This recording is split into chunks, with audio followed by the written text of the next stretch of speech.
SAW dan Abu Bakar As-Siddiq radhiyallahu berhijrah dari Mekah ke Madinah. Bukan itu. Tapi yang diminta kepada kita adalah hijrah secara ma'nawiyah, secara nilai. Akidah kita yang kemarin barangkali masih ada bengkok-bengkoknya sedikit, ayo lempengin akidah kita. Menjadi akidah yang sholih, akidah yang salim, yang selamat.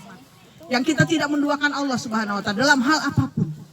Mari kita buktikan janji kita kepada Allah. Iyyaka na'budu wa iyyaka nasta'in. Hanya kepada Engkau ya Allah kami mengabdi. Hanya kepada Engkau ya Allah kami minta pertolongan. Luruskan semangat kita, luruskan niat kita. Hanya Allah tempat kita bergantung. Yang tidak beranak dan tidak diperanakkan. Dan tidak ada satupun yang menyamai.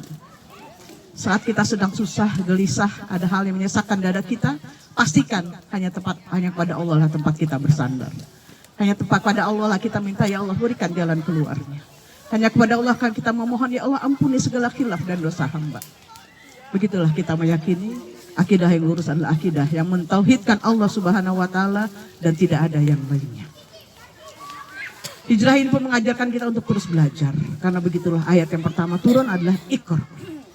Perintah untuk terus belajar dimanapun, kapanpun. Ya, bahkan Rasulullah menjelaskan tentang perintah menuntut ilmu itu mulai dari mana Bu?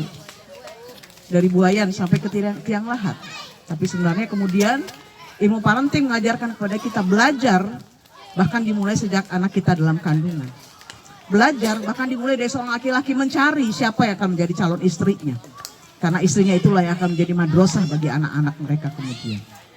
Proses belajar itu sudah akan dimulai dari awal sekali. Sebelum anak itu masuk ke bangku sekolah, sebelum masuk ke playgroup, sebelum masuk ke TK, sebelum masuk ke PAUD, ya dan seperti itulah proses belajar. Kita pun terus belajar.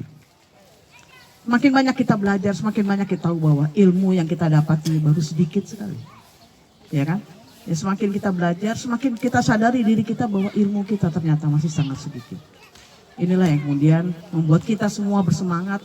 Saya, para ustazah, dan kita semua terus dituntut untuk menambah ilmunya, memperluas wawasannya, menambah praktek dari ilmu yang sudah dikuasai atau sudah dipelajarinya. Yang berikutnya